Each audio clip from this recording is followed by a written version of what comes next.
Vamos para a palavra de Deus? Por favor, quero convidá-los a abrir as suas Bíblias comigo no livro de Romanos. Nós estamos expondo a carta aos Romanos aqui. E já chegamos no capítulo de número 9 de Romanos. E o nosso tema hoje é: justo é o nosso Deus. E de fato ele é justo, né? Justo é o nosso Deus. Romanos, capítulo de número 9. Abre a sua Bíblia a partir do verso de número 14. Aí mantenha ela aberta aí. Nós temos caminhado dia a dia nessa jornada de exposição do livro de Romanos. E aqui estamos, já no capítulo 9. São muitas mensagens, né? E aí no capítulo 9, dos versos de 1 a 5, nós trabalhamos a questão referente àquela tristeza que o apóstolo Paulo descreve. Vimos ali que um dos principais motivos para essa tristeza era o fato de que os judeus não abraçam o evangelho, os versos de 1 a 3 do capítulo 9. E isso colocava em xeque o valor e os privilégios e promessas que Deus havia dado a eles, os versos 4 e 5. Paulo estava inconformado, como se perguntasse: como diante de tantas evidências do favor de Deus, os judeus foram capazes de rejeitar o Messias? Será que essa rejeição dos judeus seria uma prova de que a palavra de Deus havia falhado? Esse era o motivo da tristeza de Paulo e uma pergunta que se levantava. E aí, anteriormente, na última semana, no nosso último encontro, nós respondemos a pergunta: a palavra de Deus falhou? E fizemos isso com base no capítulo 9, os versos de 6 a 13, e concluímos que a palavra de Deus não falhou.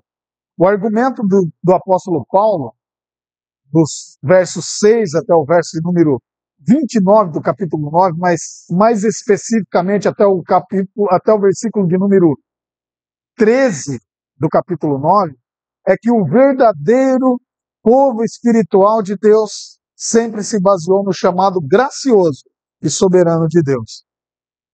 E não numa entidade ou uma identidade étnica. Deus está livre para eleger, escolhendo somente alguns judeus para a salvação. Por quê? Porque Deus nunca prometeu salvação a todos os descendentes biológicos de Abraão. E esse foi o argumento exposto em Romanos capítulo 9, os versos 6 a 13. Respondemos então: a palavra de Deus não falhou, porque Deus não havia prometido salvação a todos os descendentes biológicos. Deus prometeu salvação aos seus eleitos, ou seja, um Israel dentro de Israel. Um povo, mas que tinha um povo dentro desse povo, ao qual Deus escolheu salvar. Como se nós, e todos aqui que moramos em Indaiatuba, somos aí então reconhecidos como indaiatubanos. Então, dentro de Indaiatuba, nem todos serão salvos. É certo isso, mas Deus já tem alguns, escolheu alguns para a salvação. E a prova disso é você e eu sentados nessas cadeiras. Deus nos salvou. Tantos outros que poderiam estar aqui ainda não estão. Não é o momento ainda. Deus não os chamou. E então a prova de que Deus não falha na sua palavra é isso. Deus não falhou na sua palavra para com o povo de Israel, porque ele salvou dentro de Israel alguns israelitas. Precisamos lembrar que os apóstolos eram judeus salvos. A igreja começa com muitos judeus foram salvos. Então a promessa de Deus não falhou. E aí nós, depois do capítulo 9, os versos de 6 a 13, nós terminamos também com uma pergunta, ou iniciaremos uma outra pergunta que poderia ser lançada. E a nossa missão hoje é responder a essa pergunta. Qual é a pergunta? Olha só o verso de número 14 aí, de Romanos 9. Há injustiça da parte de Deus em escolher quem Ele quer escolher? Essa é a nossa missão hoje, de responder a essa pergunta. E para isso, eu quero convidar você a lermos o texto. Romanos 9, dos versos 14 até o verso de número 18, que diz assim, acompanhe comigo aí na sua Bíblia. Que diremos, pois? A injustiça da parte de Deus?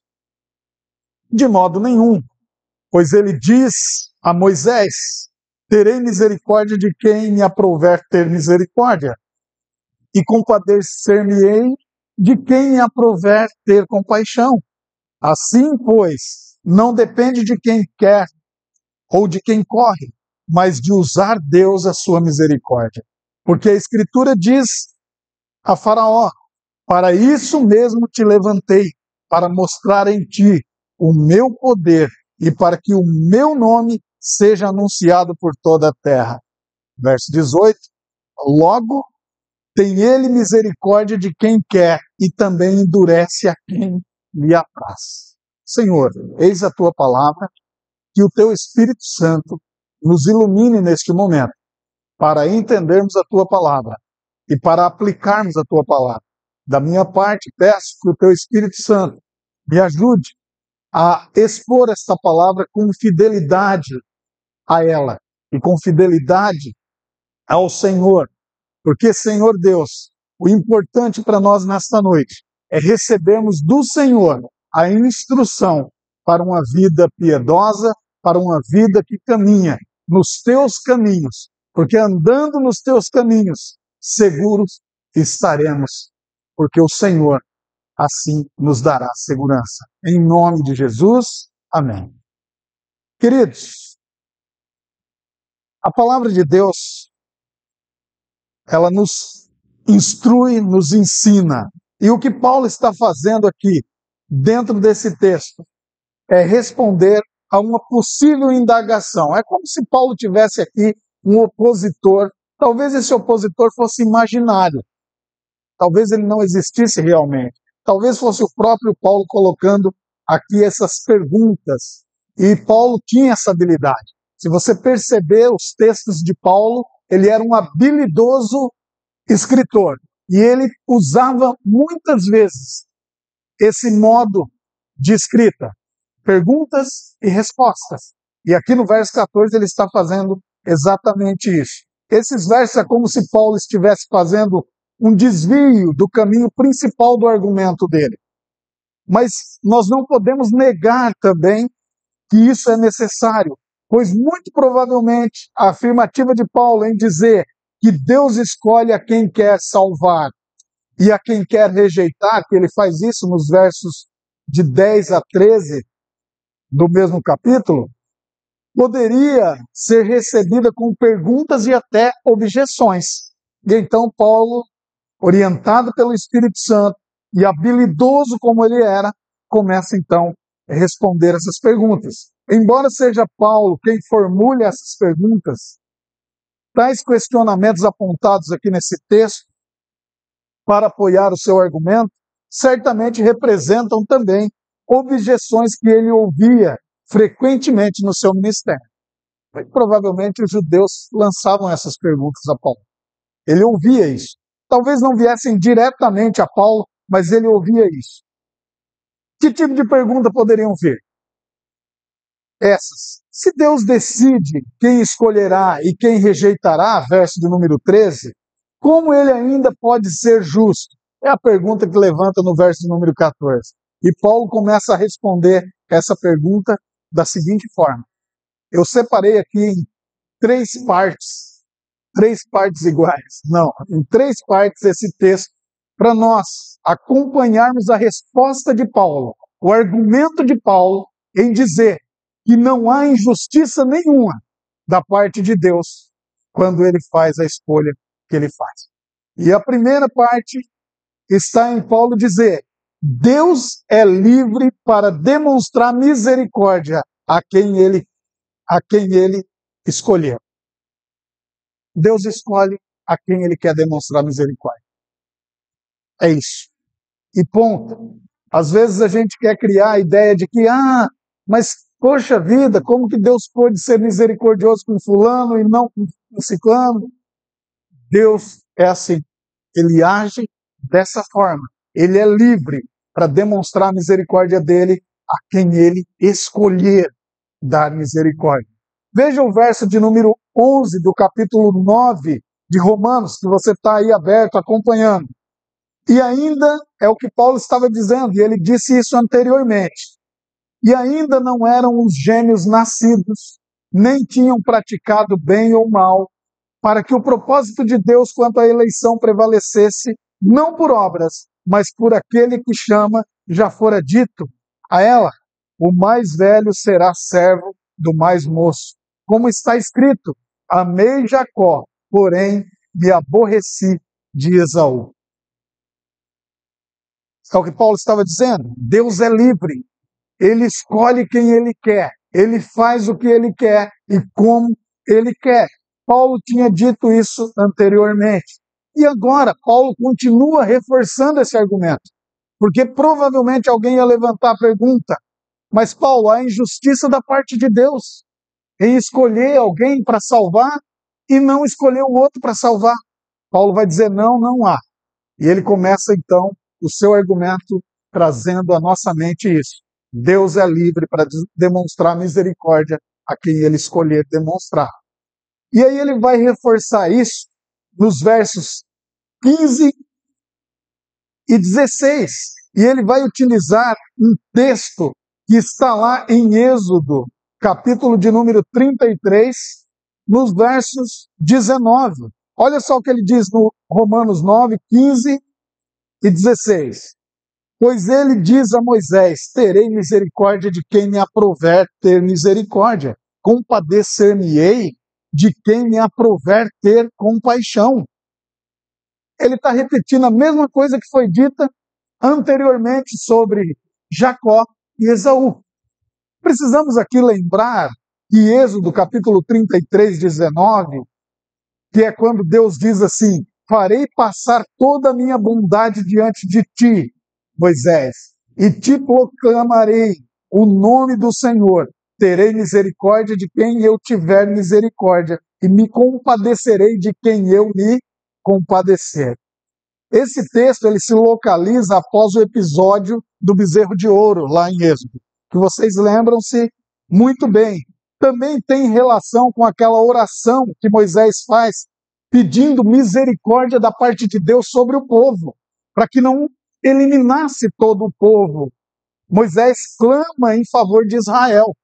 E também tem relação, porque nesse mesmo episódio, nesse mesmo caminhar, nesse mesmo caminho de capítulo, Moisés faz uma oração pedindo a Deus que mostrasse a ele a glória dele. Lembram-se que Moisés queria ver a glória de Deus?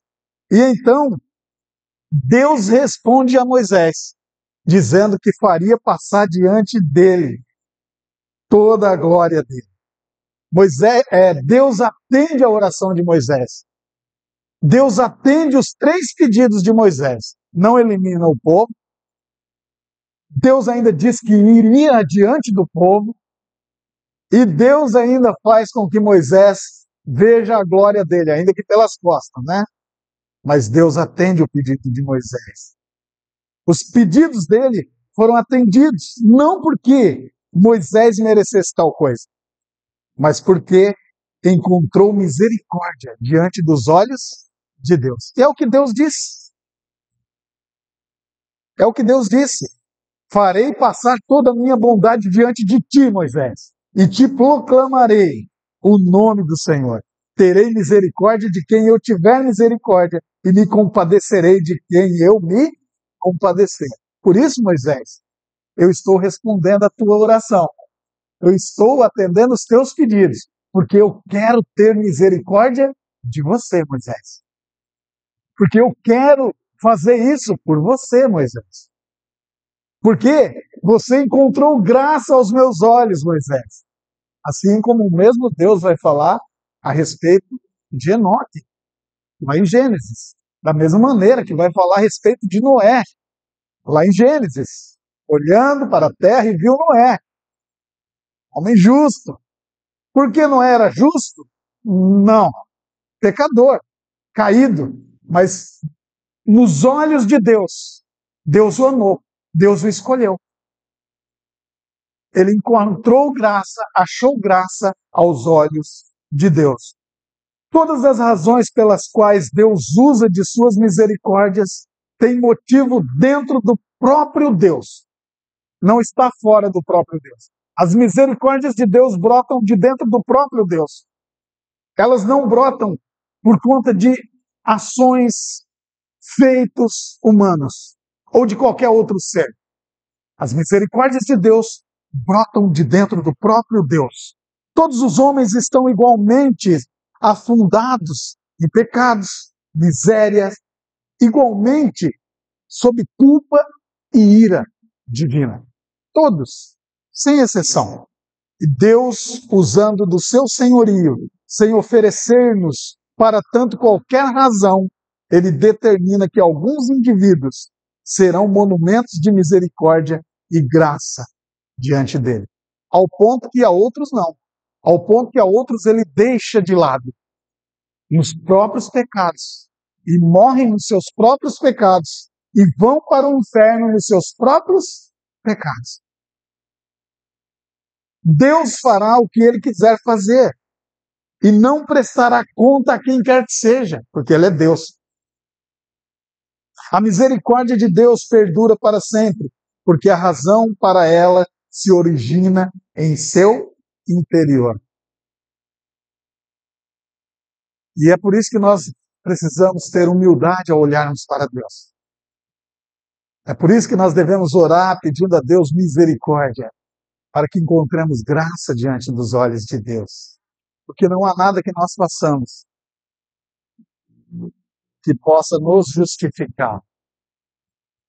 Porque isso está em Deus. Assim, pois, não depende de quem quer ou de quem corre, mas de usar Deus a sua misericórdia. É o que diz no verso de número 16. Está acompanhando aí comigo? Romanos 9, verso de número 16. Com esse texto, Paulo conclui a sua citação. A origem da demonstração divina de misericórdia está na própria vontade de Deus de ser misericordioso. Deus quer ser misericordioso, mas ele quer ser misericordioso com quem ele quer.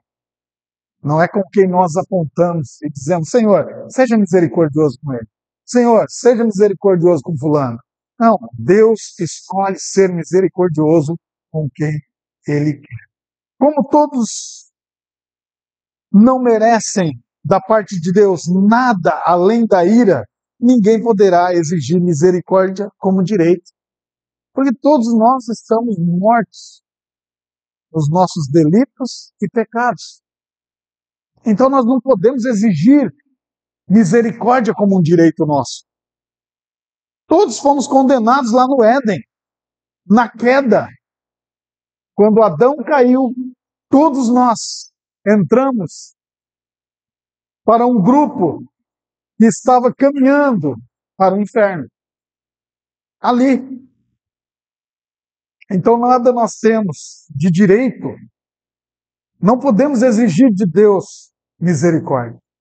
É importante lembrar de como o Senhor se pronunciou na parábola dos trabalhadores da vinha, Mateus capítulo 20, o verso de número 15. Porventura não me é lícito fazer o que quero do que é meu? Ou são maus aos teus olhos porque eu sou bom? Lembram-se aquele episódio, aquela parábola falava de um homem que foi recrutar pessoas para trabalhar na sua roça, para colher na sua roça, na sua vinha. E então ele vai logo pela manhã e contrata um grupo de trabalhadores e diz, pagarei a vocês tanto. E então aquele grupo diz, ok, nós estamos indo trabalhar com o Senhor, o salário é este, está ajustado, nós vamos. E eles vão logo pela manhã trabalhar. E aí, o texto diz ali que perto da hora do almoço, o dono da vinha, o dono da roça, volta de novo à cidade e recruta mais um grupo de pessoas. E esse grupo de pessoas vem para trabalhar na vinha. E trabalha ali também junto com aqueles que vieram logo de manhãzinha. O texto diz que ele volta outras vezes. E uma das vezes já é quase no finalzinho do expediente. E ele recruta mais um grupo de pessoas já no finalzinho do dia. Imagina, você entrou trabalhar às 7 da manhã e está lá trabalhando, o seu tempo ajustado é que você pare às 5 da tarde, às 17 horas. E aí, então, às 16h30 chegou um grupo de trabalhadores. Logo nós pensaríamos o seguinte, esse grupo deve ficar até a meia-noite. Não é? Não, mas aquele grupo vinha para trabalhar e estava ajustado para trabalhar até às 17 horas também. E então, ao término do expediente, o dono da vinha, na parábola que Jesus Cristo conta, chama todos os trabalhadores. E então ele vai fazer o acerto. E ele paga ao que chegou às 7 horas da manhã, X. E ele paga ao que chegou por volta das 11 da manhã, X, o mesmo valor. E ele paga ao que chegou às 14 horas, o mesmo valor. E ele paga aos que chegou 16h30 e trabalhou por meia hora, o mesmo valor. E aí foi suficiente para o que entrou às 7 da manhã dizer, é injustiça tua. Você está agindo com injustiça, porque nós trabalhamos mais. Nós viemos para cá logo de manhã. E aí então o dono da vinha, o dono da roça vai dizer o seguinte, por quanto eu contratei você? E ele vai dizer, por X. E eu te paguei menos do que X? Não. Então onde está a injustiça? Eu querendo dar do que é meu a todos os que aqui estão. Eu não estou te defraudando. Eu não estou tirando de você. Eu apenas estou dando do que é meu, igualmente ao que eu ajustei com você. E é isso que nós temos aqui com relação a Deus exercer misericórdia com quem Ele quer. Deus escolher com quem Ele quer exercer misericórdia. É como se nós estivéssemos achando que há coisas que nós fazemos e que merecemos mais misericórdia da parte de Deus do que outros. Então essa parábola ela é esclarecedora para nós. Deus, e é isso que Paulo vai começar a argumentar aqui, Deus é livre para demonstrar misericórdia a quem Ele escolher. Quando estiver ficando bravo, lembre-se da parábola de Mateus 20:15, hein, gente? Mateus capítulo 20, quando o Senhor, o dono da vinha, recrutou pessoas. Esse é o primeiro argumento de Paulo. O segundo argumento de Paulo para dizer que não há injustiça da parte de Deus ao escolher uns em detrimento de outros, ele segue dizendo que onde todos estão condenados, não há injustiça da parte de Deus escolher salvar alguns. Vocês percebem isso, gente? Onde todos estão condenados, não há injustiça da parte de Deus escolher tirar alguns daquela condenação. Esse é o argumento que Paulo traz. A mesma escritura, e aí é interessante prestarmos atenção a isso. Olha o verso de número 17 aí de Romanos 9. Porque a escritura diz a Faraó, para isso mesmo te levantei, para mostrar em ti o meu poder e para que o meu nome seja anunciado por toda a terra. Presta atenção no que está acontecendo aqui, presta atenção no que Paulo está argumentando aqui, como Paulo é muito inteligente em argumentar dessa forma. A mesma escritura que anuncia misericórdia a Moisés, Romanos 9, o verso de número 15, que Deus atende ao pedido de Moisés com misericórdia, anuncia um poder de juízo a Faraó, o verso de número 17. Deus agiu com misericórdia com Moisés, mas não agiu com misericórdia, pelo contrário, usa poder de juízo sobre Faraó. E é em cima disso que Paulo está argumentando, montando a tese dele para dizer que não há injustiça da parte de Deus. Deus deu a Moisés o que Moisés não merecia. Percebam isso que é importante essa frase. Mas Deus deu a Faraó o que Faraó merecia. Percebam isso? O que é, pastor, que o senhor está dizendo nesse momento? Eu estou dizendo o seguinte, que você foi salvo não porque você merecia ser salvo. Você foi salvo porque a misericórdia de Deus alcançou você. Eu fui salvo porque eu estava afundado num pecado, nas trevas, no lamaçal, andando a passos largos para o inferno, e a mão poderosa de Deus e misericordiosa de Deus, olhando para mim no meio de tantos outros, e eu não sei como e não sei porquê, Ele me tirou daquele lamaçal e me colocou num lugar seguro.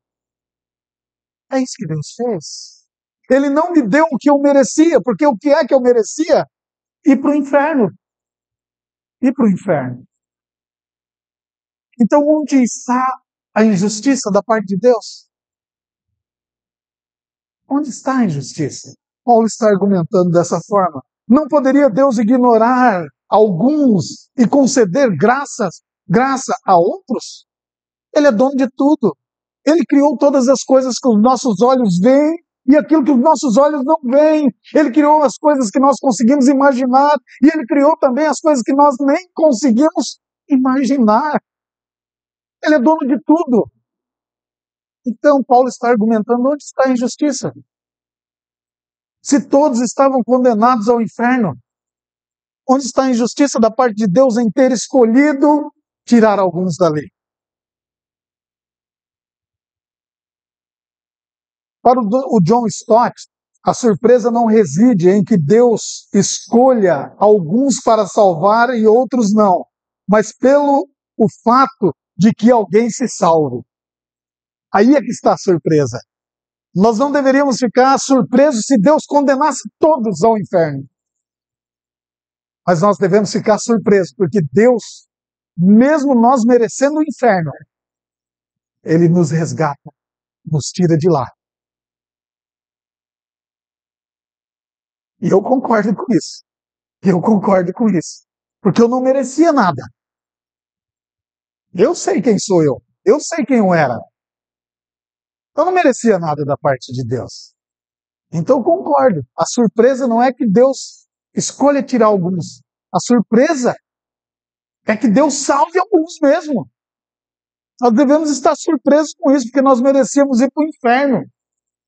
E Deus não permite. Ele tira alguns de lá, dos quais tirou você, dos quais tirou eu. Graça. Graça sobre graça. 100% dos homens merecem a condenação, mas Deus, em sua infinita bondade, oferece salvação a alguns. A única certeza que tínhamos era a condenação, porém, sem qualquer ato nosso, sem qualquer manobra nossa, Deus escolheu salvar-nos. E por isso, o crédito é totalmente de Deus. Totalmente de Deus. Na salvação, o crédito é totalmente divino. Presta atenção nisso, que isso é importante também que você guarde no seu coração.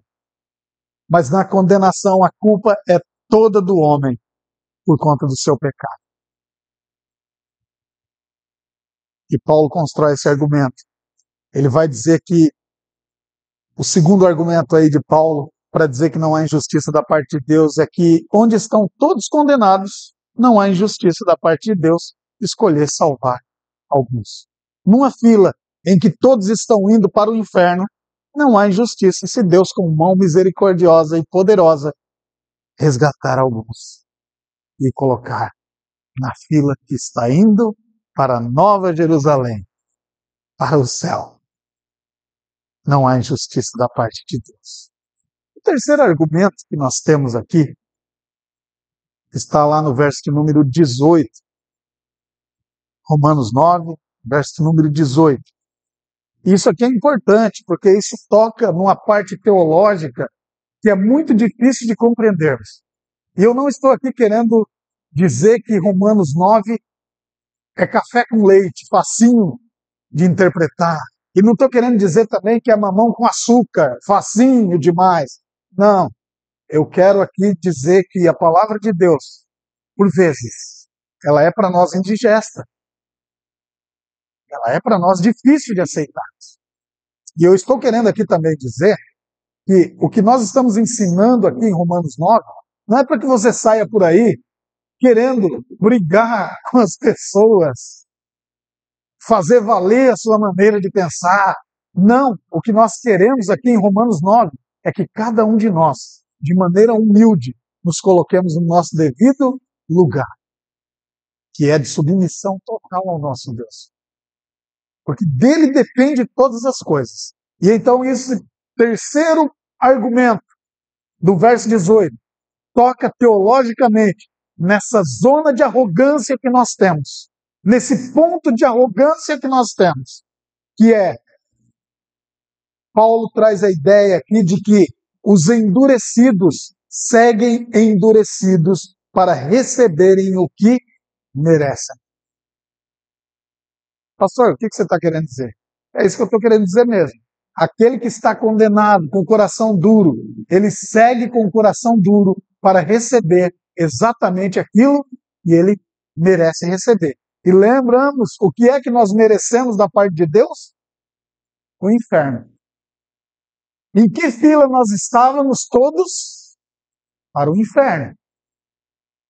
Então os endurecidos não receberão outro pagamento, a não ser aquilo que ele de fato merece. Lembram-se que Deus demonstra misericórdia a Moisés, mas demonstra poder de juízo a Faraó. Deus não dá a Moisés o que Moisés merece, mas dá a Faraó o que Faraó merece. Então o endurecido seguirá endurecido para receber aquilo que merece. E vamos construir aqui essa ideia juntos. Vamos conversar sobre isso aqui juntos. Deus não endurece ninguém que antes já não estivesse endurecido. Essa frase é importante pensarmos a respeito dela. Deus não endurece o coração de ninguém que antes esse coração já não fosse um coração endurecido. E aí parece que vai dizer assim, mas aí nós colocamos de novo a decisão sobre o homem. Não, não é sobre o homem. A questão aqui é o pecado. Porque quem é que nos cega? Pecado. E qual é a condição que nós nascemos? Pecado. O que é que o rei Davi, escrevendo o Salmo, disse? Que ele era pecador, porque em pecado concebeu ele a mãe dele. Desde o ventre, pecador. Lá no Éden, todos nós caímos. Lá no Éden, todos nós pecamos. Em Adão, todos nós fomos a uma só vez. Como diriam os nossos irmãos, os nossos amigos do Nordeste, de uma vezada só, condenados. De uma vezada só. Lá no Éden, isso acontece. Então Deus não endurece ninguém que já não estivesse endurecido. O pecado cegou a todos igualmente. Todos estávamos mortos em nossos delitos e pecados. Efésios capítulo 2, verso de número 1. Os homens andam segundo o curso do mundo, segundo o príncipe da potestade do ar, que atua nos filhos da desobediência. Efésios capítulo 2, verso de número 2. Segue comigo, nós vamos construindo a ideia. Os homens andam segundo as inclinações da carne, fazendo a vontade da carne e dos pensamentos, por natureza, filhos da ira. Efésios capítulo 2, verso de número 3. E aí, nós voltamos para Romanos, capítulo 1, verso de número 24. Por isso, Deus entregou tais homens à imundícia, pelas concupiscências de seu próprio coração, para desonrarem os seus corpos entre si. Romanos capítulo 1, verso número 24. Romanos capítulo 1, verso número 26. Por causa disso os entregou Deus a paixões infames.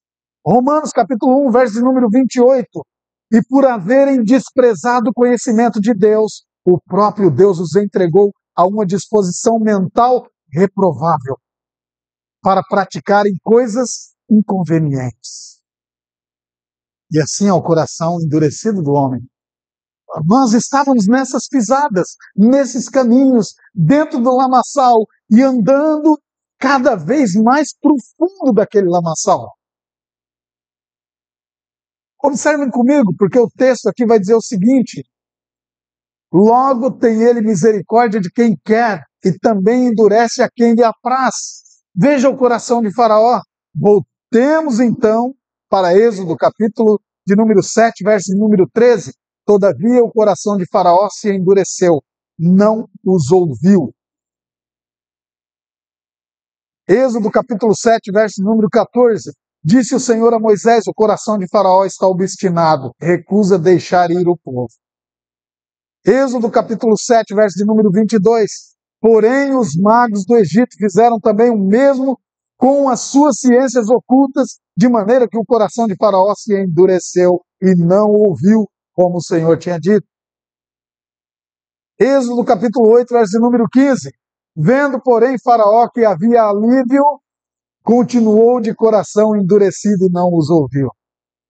Êxodo capítulo 8, verso de número 19. Então disseram os magos a Faraó: isto é dedo de Deus. Porém o coração de Faraó se endureceu e não os ouviu. Êxodo capítulo 8, verso de número 32. Mas ainda esta vez endureceu Faraó o coração e não deixou ir ao povo.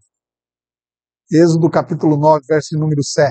Faraó mandou ver, e eis que do rebanho de Israel não morrera nem sequer um. Porém o coração de Faraó se endureceu e não deixou ir ao povo. E agora nós pegamos a contrapartida de tudo isso. Aqui diz que o coração de Faraó estava duro, endurecido. Seguimos as mesmas pisadas do texto bíblico, para a parte de que Deus endureceu o coração de Faraó. Êxodo capítulo 9, verso número 12.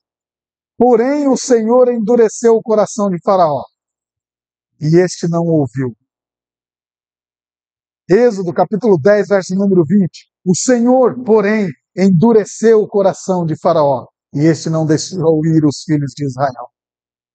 Êxodo capítulo 11, verso número 10. Moisés e Arão fizeram todas essas maravilhas perante Faraó, mas o Senhor endureceu o coração de Faraó e não permitiu saíssem da terra os filhos de Israel. Êxodo capítulo 14, verso número 8. Porque o Senhor endureceu o coração de Faraó, rei do Egito, para que perseguisse os filhos de Israel.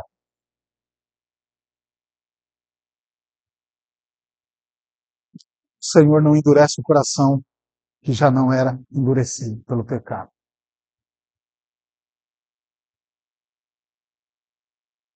Já estava no caminho, na fila do pecado.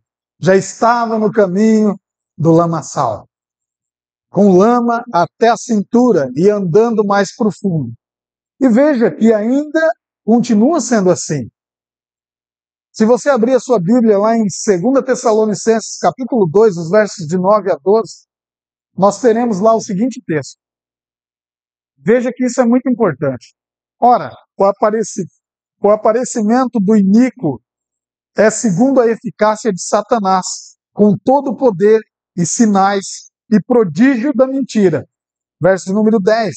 E com todo o engano de injustiça aos que perecem, porque não acolheram o amor da verdade para serem salvos. Verso de número 11, vem a pancada final. E por este motivo, pois, que Deus lhes manda, olha isso, gente, a operação do erro para darem crédito à mentira, a fim de serem julgados todos quantos não deram crédito à verdade. Antes, pelo contrário, deleitaram-se com a injustiça. Coração duro, obstinado, andando no pecado, amantes da mentira. Parece Paulo falando para Timóteo. Timóteo, prega a palavra, a tempo e fora de tempo. Insta na palavra, porque a este povo terá coceira nos ouvidos e vão ajuntar para eles pessoas que lhe falam mentiras. E eles vão acreditar nestas mentiras. Por quê? Por conta desta operação. O próprio Deus vai mandar esses falsos profetas para que eles acolham esses falsos profetas e então se tornem réus de juízo no dia do ajuste de contas. Coração endurecido. E então, aos corações endurecidos, Deus apenas deixa ir. Olha, e aqui eu quero dizer a vocês, meus amados irmãos,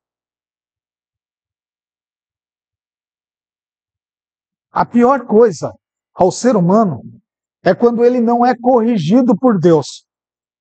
Às vezes, quando Deus nos corrige, quando Deus nos exorta, quando Deus, com o cajado santo, nos corrige e nos coloca de volta ao nosso lugar, nós devemos glorificar a Deus.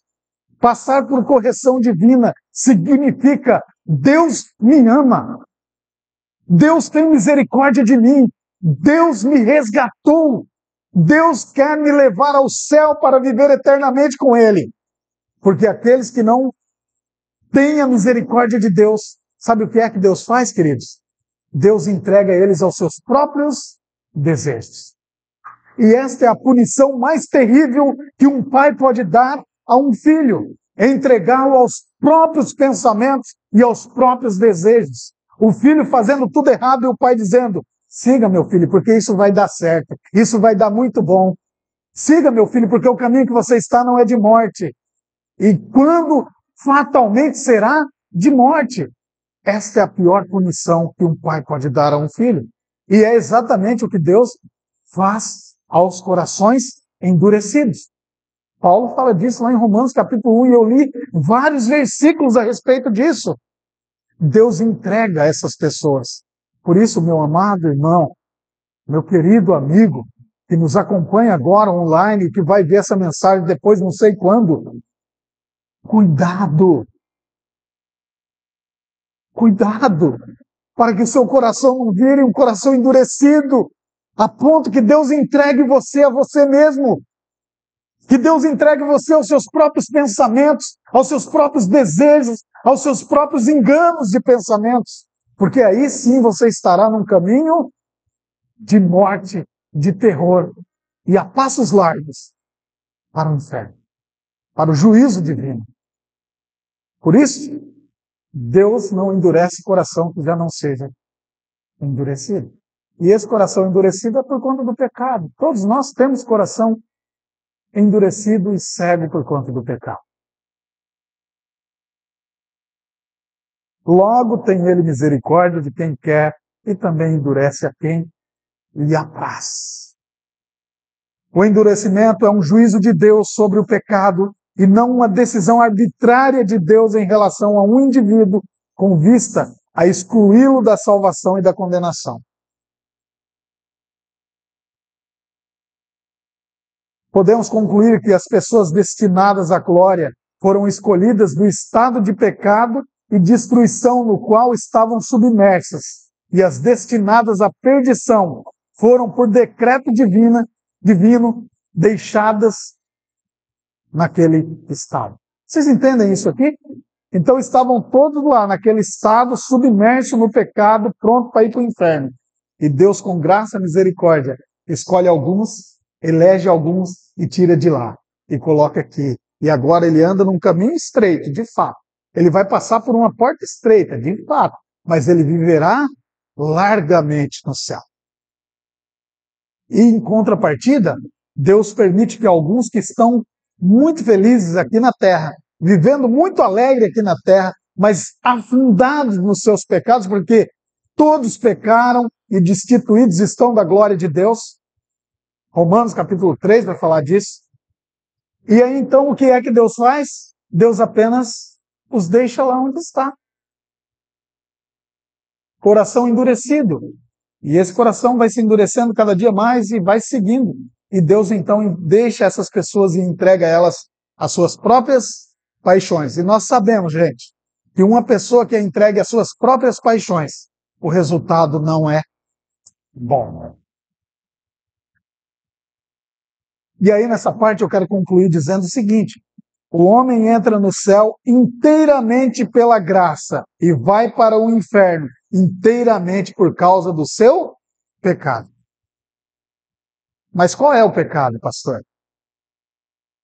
O pecado que leva para o céu é o pecado de não crer em Jesus como único e suficiente Salvador. Agora, para crer em Jesus como único e suficiente Salvador, eu posso fazer isso por mim mesmo? Não posso. É o próprio Deus que faz. É o próprio Deus quem faz.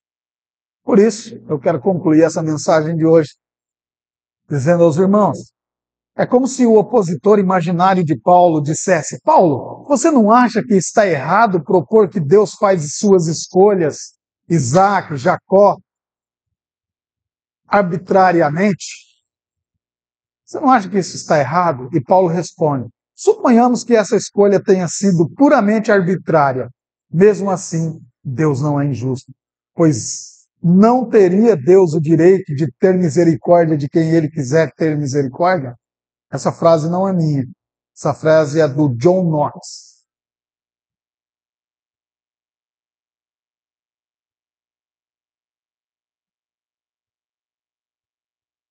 Deus tem misericórdia de quem ele quer ter misericórdia. E depois de toda essa argumentação de Paulo, podemos, junto a Paulo, concluir que não há injustiça da parte de Deus, pois quando o assunto é salvar pecadores, Deus não se baseia em justiça, mas sim em misericórdia. Você está sentado nessas cadeiras hoje por misericórdia divina.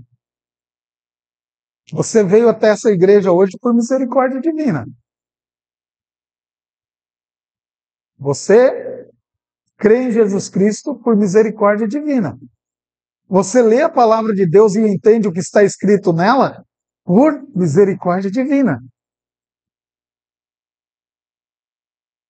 Você diz que ama a Deus e vive segundo a vontade de Deus por misericórdia divina. E aí eu quero fazer aqui algumas aplicações.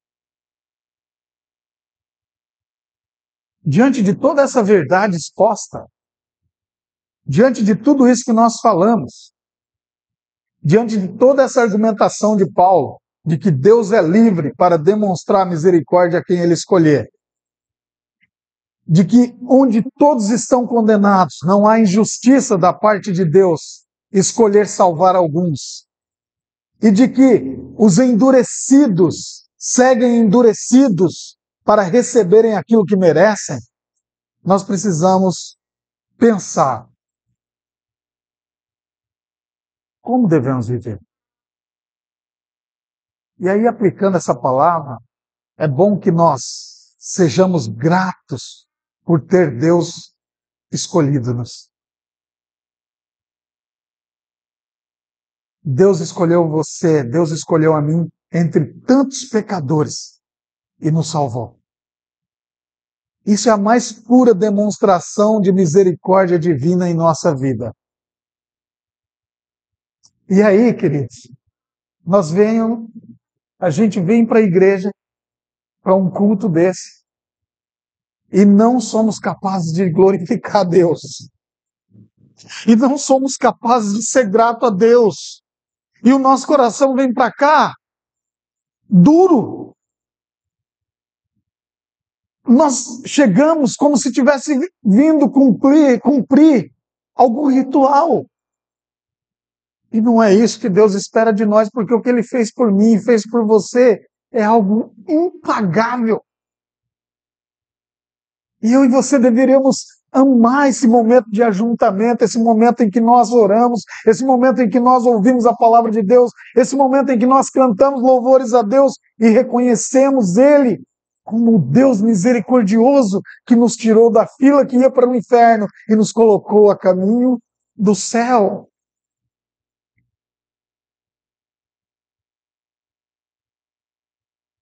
Às vezes nós não somos gratos a Deus pela salvação. Ah, mas eu sou grato a Deus quando Ele me dá um carro bonito. Eu sou grato a Deus quando Ele aumenta o meu salário. Eu sou grato a Deus quando eu não fico doente. Gente, isso é um sinônimo da ingratidão.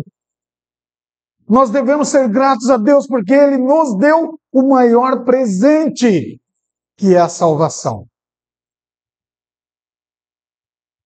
Sinônimo de ser salvo não é ter carro bonito, casa bonita, saúde, dinheiro sobrando, sem problema na vida, nunca ficar doente. Não é isso. Sinônimo de ser salvo é ser grato a Deus pela salvação.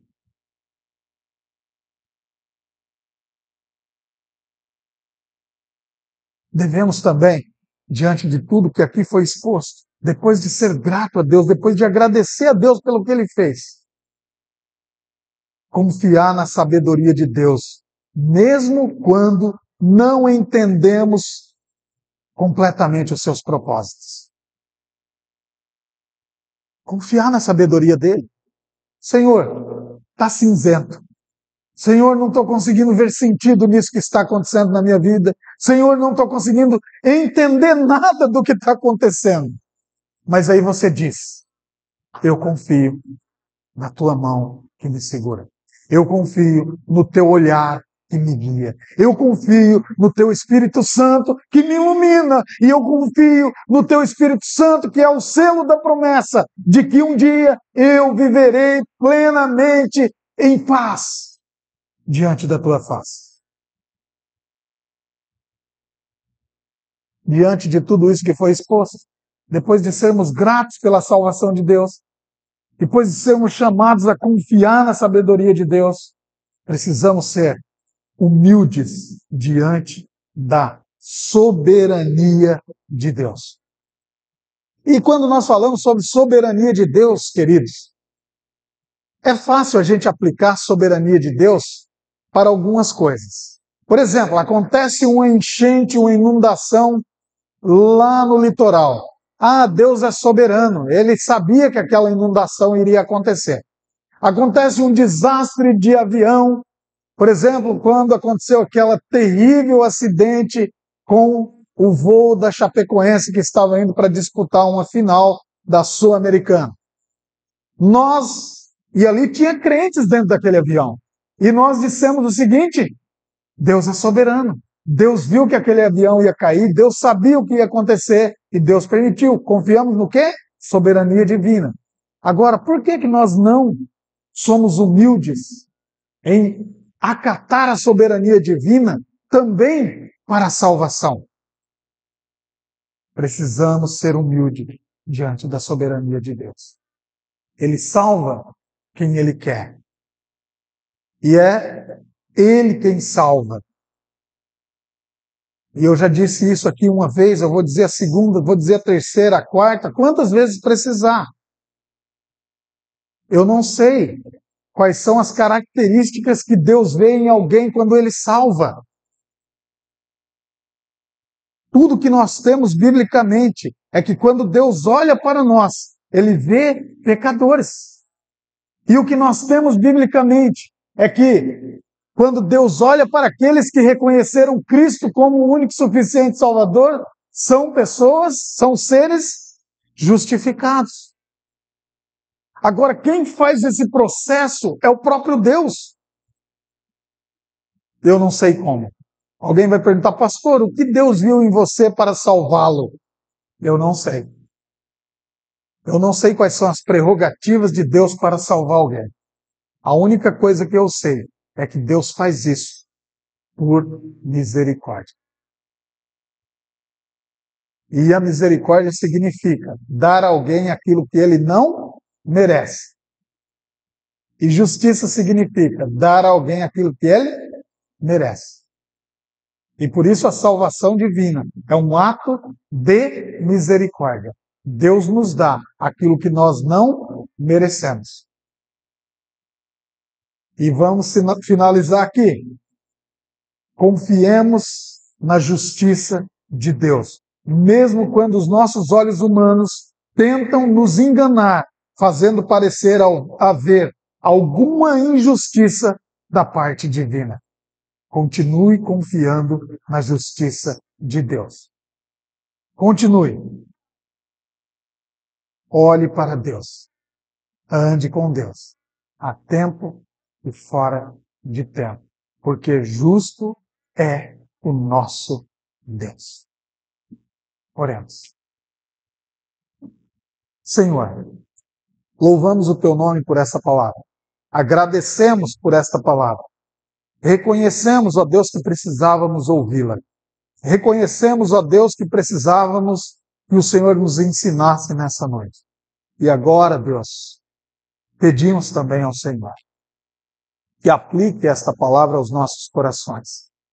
E, Senhor, quando nós cruzarmos aquela porta, nós não venhamos nos esquecer do que o Senhor nos ensinou nessa noite, mas que nós, pela graça e pela tua misericórdia, e pelo poder do Espírito Santo, possamos viver o que a tua palavra nos pede. Cuida de cada um dos meus irmãos que estão aqui. Deus, sonda o coração de cada um deles. Tu sabes as crises, os medos, as necessidades que cada um de nós temos. Por isso, Senhor, nos socorre. Guarda-nos. Mas também, Senhor, nós pedimos que nos corrija, que nos guie no teu caminho. Não nos deixe de lado, porque precisamos da tua correção, precisamos da tua graça, precisamos da tua misericórdia. E oramos assim, não com arrogância, não com petulância ou prepotência, mas humildes, porém confiantes, no nome do nosso Senhor e Salvador Jesus Cristo. Amém. Deixa eu dar alguns recados aqui e a gente termina.